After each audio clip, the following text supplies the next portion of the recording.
নমস্কার বন্ধুরা, আবার আজকে চলে এসেছি সকালবেলা। আমরা রেডি হয়ে চলেছি আজকেও সাইট সিন করতে।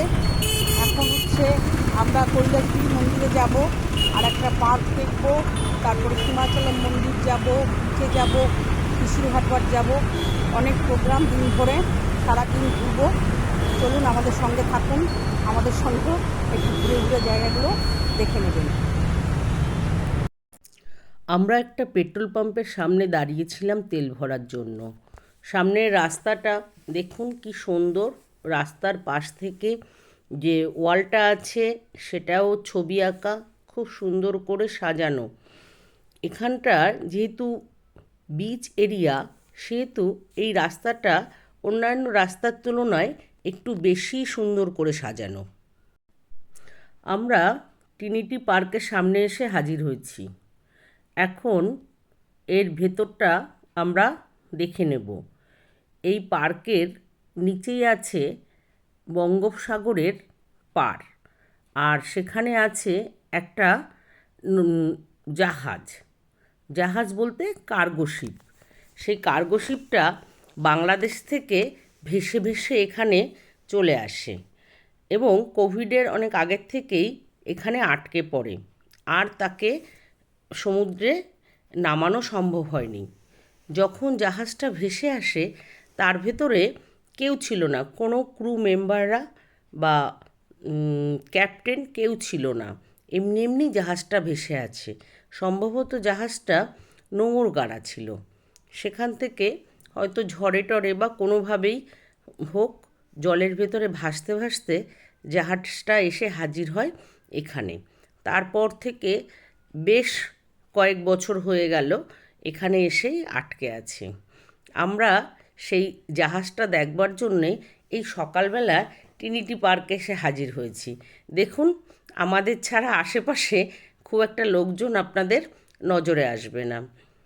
সামনে আমাদের সমুদ্রটা নজরে আসছে। সোমদত্ত আর ওর পিসি জাহাজ দেখবার জন্যে আগে আগে চলে গেল। আমি একটু দেখি, এই পাতার ফাঁক থেকে জাহাজটার কিছুটা অংশ দেখা যাচ্ছে। চলুন সামনের দিকে এগোই। এগিয়ে আমরা জাহাজটা আরও ভালোভাবে দেখব। এখান থেকে জাহাজটা বেশ কিছুটা দূরে আছে। পার্কটা কিন্তু যথেষ্ট সাজানো গোছানো। আর একটা কথা বলে রাখি, এই পার্কে ঢোকার কোনো প্রবেশ মূল্য নেই। সুতরাং এই জাহাজটাও আপনি দেখে নিতে পারেন উপরি পাওনা হিসাবে। এই জাহাজ দেখার জন্যেই এখন বেশিরভাগ লোক এই পার্কটাকে পছন্দ করে এবং তারা এসে এখানে মোটামুটি জাহাজটা কাছ থেকে দেখে যায়। কারণ এই রকম কার্গো শিপ সাধারণত কাছ থেকে দেখার সুযোগ আমাদের খুব একটা মেলে না। পাম গাছের সারি, বাদাম গাছের সারি পেছনে ফেলে আমরা সামনের দিকে এগিয়ে যাচ্ছি।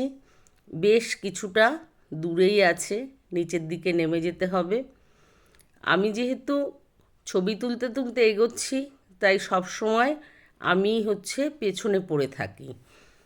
যাই হোক, চলুন তাহলে কাছ থেকে আমরা জাহাজটা দেখে নিই। আমরা এখন চলে এসেছি।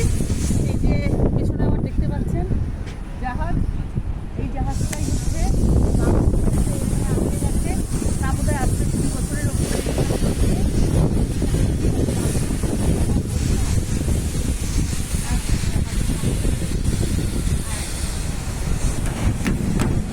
ধাক্কা দিয়ে এই জাহাজ সরানোর আর ক্ষমতা নেই। আর বাংলাদেশের কাছেও তো টাকা নেই যে এই জাহাজকে টেনে আবার সমুদ্রের মধ্যে নেবে। যাই হোক, আমরা এখানে আসি, সবাই একটু ঘুরে দেখে যাই। এই পর্যন্তই। এটা বঙ্গোপসাগর। এখানেই দেখুন পাহাড়টা এসে একদম সমুদ্রে মিশেছে। এই জন্য এই ভাইজ্যাক যে বিচটা এতটা প্রসিদ্ধ। প্রচুর বৌনার্থী এখানে আসে, বাঙালিরাও এখানে আসে।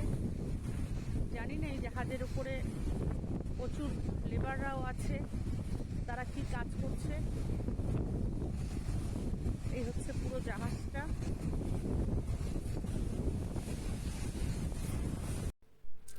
জাহাজের পেছন দিকটা পুরো পাথুরে।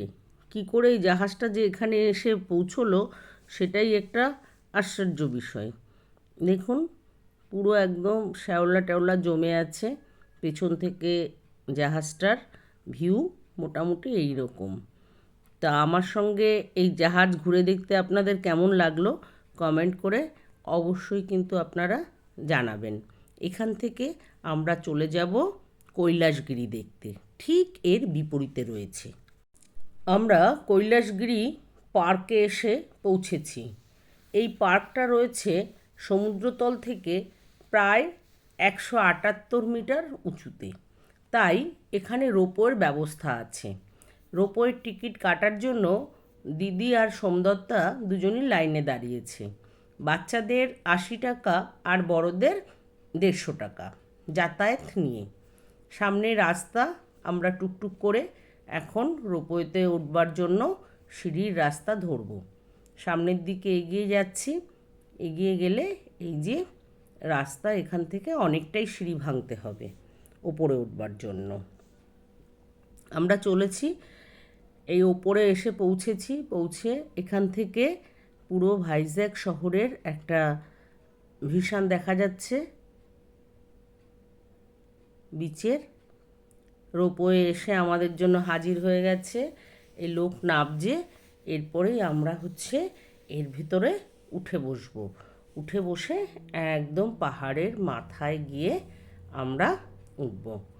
রওনা দিলাম রোপওয়েতে করে। রোপওয়েতে করে খুব বেশি সময় লাগবে না, 2-3 মিনিটের মধ্যেই আমরা পৌঁছে যাব। সোমদত্তা একটু ভয় ভয় পাচ্ছে, ওর কিন্তু ফার্স্ট টাইম রোপওয়েতে চড়া। আমরা এর আগে কাশ্মীরে গিয়ে রোপওয়েতে চড়েছিলাম। আমরা এখন রোপওয়ের মধ্যে আছি। ওকে, সোমদত্তা রোপওয়ে ভাবছে যে মজাটা সাজা বুঝতে পারছে না। দেখেছো? এই দেখ, শহরটাকে দেখ, শহরটাকে দেখ, তাই জন্য রোপওয়ে দেখা যাচ্ছে। এইটাই আমরা অনেকটা view, উপরে এইটাই এসেছি। এই যে হচ্ছে রোপওয়ে, আমরা ওই নিচটা দিয়ে এসেছি। আসুন,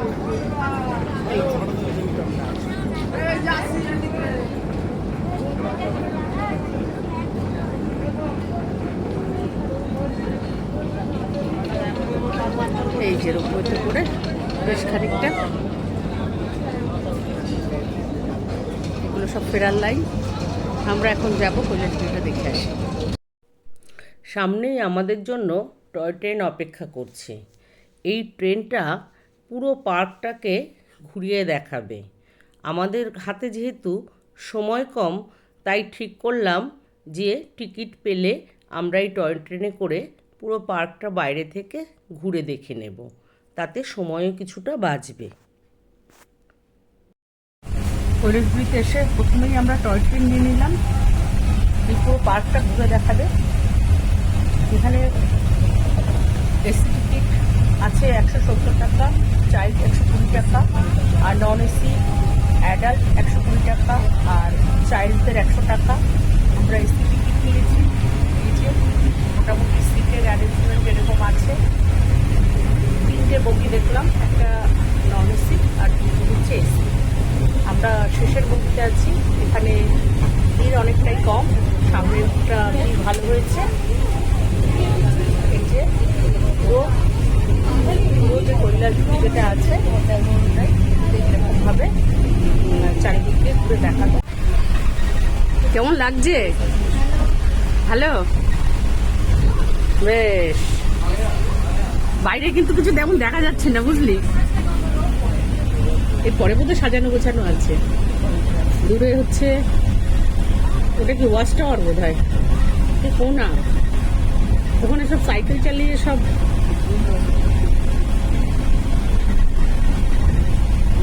বিভিন্ন ইভেন্ট হচ্ছে। এটা পার্কের ভেতরের দিককার ছবি। পার্কের ভেতরের দিকটাও বেশ সাজানো গোছানো দেখতে পাচ্ছেন। এরিয়াটা অনেকটা বড়, প্রায় 350 একরের ওপর জায়গা নিয়ে এই পার্কটা রয়েছে।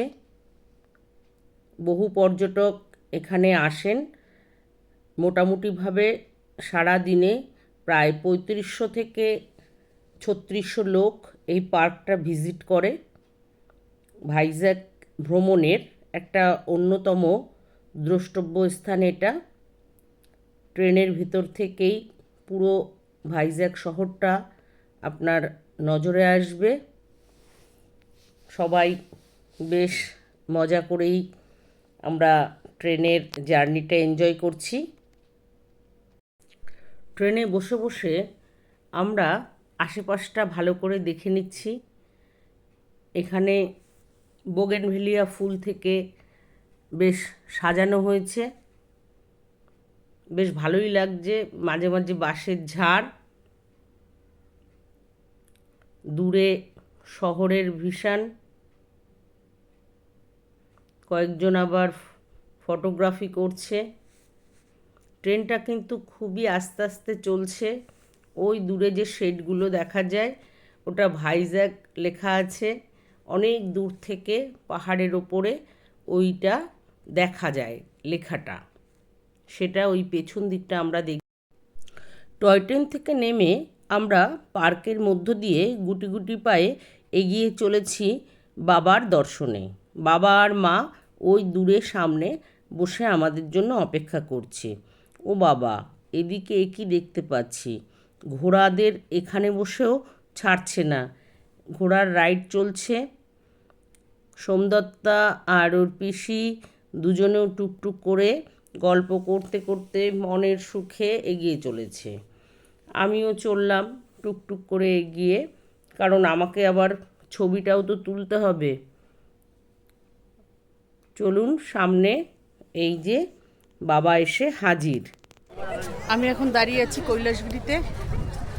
এখানে এই কৈলাসগিরি একটা দ্রষ্টব্য স্থান।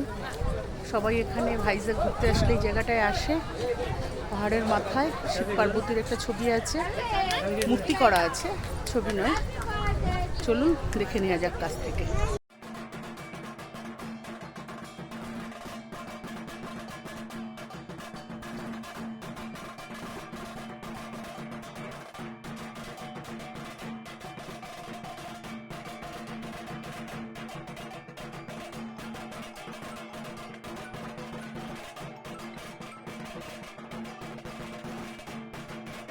হর হর শম্ভু। কৈলাসগিরির একদম মাথায় বেশ বড় শিব আর পার্বতীর মূর্তি রয়েছে। এই জায়গায় সবাই এটা দেখতেই আসে। বাবার দর্শন সম্পন্ন করে আমরা আবার ফেরার রাস্তা ধরলাম, কারণ এরপরে আমাদের আরও কয়েক জায়গায় যেতে হবে। সারা দিনের প্রোগ্রাম রয়েছে, সুতরাং এক জায়গায় বেশি সময় থাকলে কিন্তু চলবে না। এরপরে আমরা আবার সেই রোপোর সামনে এসে হাজির হলাম। যথারীতি সোমদত্তার ওর পিসে এসে বসে পড়ল। সোমদত্তার কিন্তু এখনও ভয় কাটেনি, সে কিন্তু চুপচাপ ওখানে বসে আছে। আর আমি যথারীতি ছবি তুলতে ব্যস্ত। আমাদের কৈলাসগিরি ভ্রমণ মোটামুটি এখানেই শেষ হচ্ছে। এই রোপওয়ে দিয়ে আমরা নামবো। এখান থেকেই ভাইজ্যাক শহরের পুরো ছবিটা আমি দেখানোর চেষ্টা করব। আপনাদের এই ভিডিওটা কেমন লাগলো অবশ্যই আমাকে জানাবেন। আমার চ্যানেলটি সাবস্ক্রাইব করবেন, লাইক করবেন, শেয়ার করবেন। আপনাদের একটা লাইক, একটু শেয়ার এবং সাবস্ক্রিপশান আমাকে পরবর্তী ভিডিওর জন্য উৎসাহিত করে। সবাইকে অসংখ্য ধন্যবাদ আমার সঙ্গে এত সময় থাকার জন্য। নমস্কার বন্ধুরা।